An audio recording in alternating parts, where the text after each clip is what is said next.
uncertain. New tariffs on produce are possible, but the U.S. Department of Agriculture says they're willing to help. And a judge merger that could cause a media monopoly. 13 News at 10 starts now. From WBKO, this is 13 News at 10.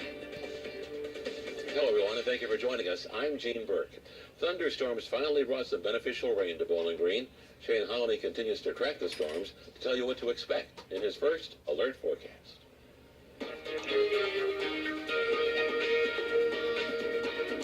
Yeah, Gene, it had been a long time coming for the city proper here. Bowling Green had picked up only 0.2 of an inch of rain all month long in June until tonight. That's left of the line of storms that rolled into Bowling Green about an hour ago. Now east of I-65, still some lightning showing up over northern Greene and Taylor counties. A pocket of heavy downpours there, and some of that extending south. Bowling Green picking up on Allen counties. Meanwhile, Bowling Green picking up on some moderate rain right now, and back of that original line, everything moving general rain at the Mesonet site just south of the city. We'll take it. Hadn't seen much in the city the last couple of weeks. A little over half an inch for Russellville. Big winter today off to the north. Hardsburg nearly an inch and a half worth of rain today. Readings down mainly in the low 70s. It will stay muggy overnight and will remain so for a little while longer. We find some changes, though, rolling in here in our pattern for later in the week. Changes which we'll detail further in that 7-day in just a few minutes. Gene? Shane, in just 12 years, the 2,000-plus dairy farms in the Commonwealth, much of the state's dairy production, happens right here in South Central Kentucky. As Dalton Godby reports, Cheney's Dairy Barn is finding ways to survive this nationwide dairy crisis.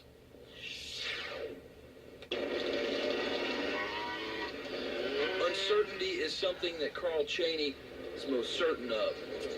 You just don't know. The fourth-generation farmer, Carl. First Alert Weather, sponsored by MedCenter Health. A lot of rain continues right along the I-65 corridor and also here in Bowling Green, and rain that we have been needing at that. On Doppler Max HD, it seems we've been finding ways to miss the heaviest of rain in Bowling Green of late, but we finally caught this line of thunderstorms now decaying, heading east parts of Taylor and Greene counties, also down into Monroe County. Some showers on the approach for you in Tompkinsville, moving out of Fountain Run right now. And Bowling for a little while longer, although the rain, which may continue for a little while longer, although the rain is diminishing in coverage and intensity back to our west. Rain amounts a lot for others, especially just south of Brownsville, southern Evanston County along the Green River. Estimates about an inch there on Doppler radar, and another estimate of near an inch east of Bowling Green today along Cemetery Road. We had one heavy shower bubble up near Plano this afternoon, missed the city almost entirely, and then finally we got the rain in here inches west of town. Some impressive pictures associated with the storms as they moved on in here late this afternoon. This shot by Sherry up in Bee Spring in Evanston County. Nice shot there of a more storm, very looking one at that. And more storm pics. This one from Tara over in Morgantown in Butler County. There's that shelf cloud which preceded the line of thunderstorms. 74 now in Louisville at Morgantown. 74 now in Louisville. Nashville still at 80 degrees. Most of us, though, in the lower 70s. Another muggy night tonight. Still humid for the next 24 hours or so. Then we're going to catch a little bit of a break in that heading into Thursday. Our high today was 91, 5 better than the norm, 72 with a low this morning. And right now, still some light rain on Bowling Green's west side. There's Russellville Road, our AAA Systems tower cam. 72 degrees, south wind in here at 6. Notice the humidity at 97% with a light wind, high humidity in parts of the area tomorrow morning. Right now, 70 in Glasgow. You haven't seen a whole lot of rain there in Barron County this evening, but we do have some light to moderate rain now showing up for Bowling Green down into parts of western Tennessee. There's that line of storms. You can see it kind of weakening over the area tonight with the loss of daytime heating. Frontal system off to the north. Right along it, there was a tornado warning tonight north of Louisville in Jennings County, Indiana. That one long since off the table. We've got one more disturbance to roll through here late tomorrow.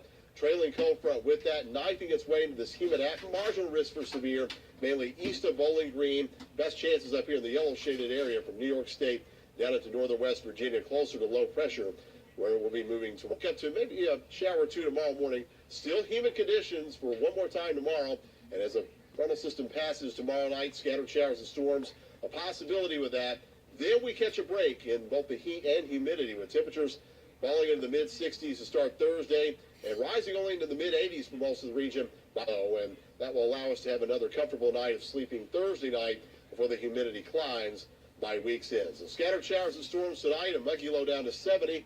And then tomorrow, another time with scattered thunderstorms, warm and humid, the high around 88 degrees. We'll go to 66 tomorrow night. 86 on Thursday for Flag Day looks pretty good. We keep it dry into the upcoming weekend with the heats on once again back to the lower 90s for Saturday and Father's Day Sunday. Staying in the low 90s next Monday and Tuesday with isolated storm chances Monday. A better opportunity for scattered storms next Tuesday. You can always find the forecast courtesy of the WBKO weather app. Gene? Thank you, Shane. Coal is big business in Kentucky and the U.S., and it isn't going anywhere, according to a U.S. senator who's looking for innovative ways to make the product cleaner. Our WBKO Great Washington, D.C. Bureau's Peter Zampa reports on the capture. 40 years from now, we're going to be using a lot more coal than we're using today. Coal is still king, according to GOP Senator John Barrasso.